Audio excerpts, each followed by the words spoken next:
Welcome to an oasis of calm in the middle of our nation's capital. As you make your way into the U.S. National Arboretum in Washington, D.C., you will enter the gates through the Ellen Gordon Allen Garden, make your way down a windy path enveloped by large Japanese cedars, and arrive in the National Bonsai Penjing Museum. The museum is home to over 100 trees displayed in 3 pavilions: the Chinese, Japanese, and North American Pavilion. Amongst the bonsai curators and apprentices, 2 will discuss the art, training, and care of bonsai. This is a living collection, so these trees are alive and still growing, yet they're donated as finished works of art.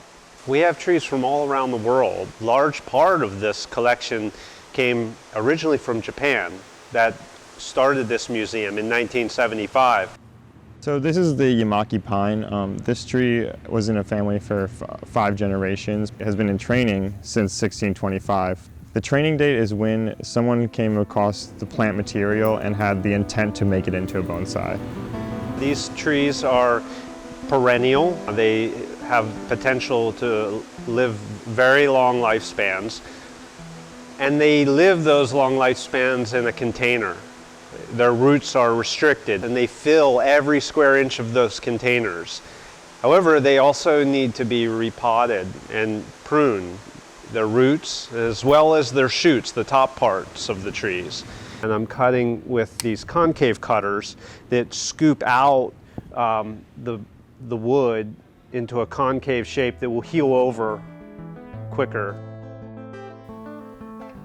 My daily duties involve watering, fertilization, pruning, and moving trees around the pavilions. Bonsai requires, like any tree, sunlight, water, and fertilizer. Watering is probably one of the most important aspects of bonsai and one of the hardest things to master. Here at the museum, I check the collection about 3 times a day by just feeling the soil. If a tree dries out too much, it could die. If a tree is overwatered, it can get root rot and also die. So finding that perfect balance is extremely important.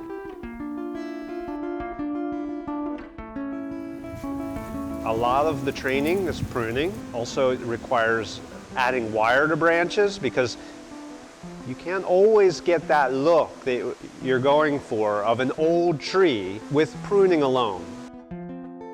And it's also such a beautiful place, you know, in DC, being in a city environment, having somewhere where you can really just be with nature all day, every day can't get much better than that.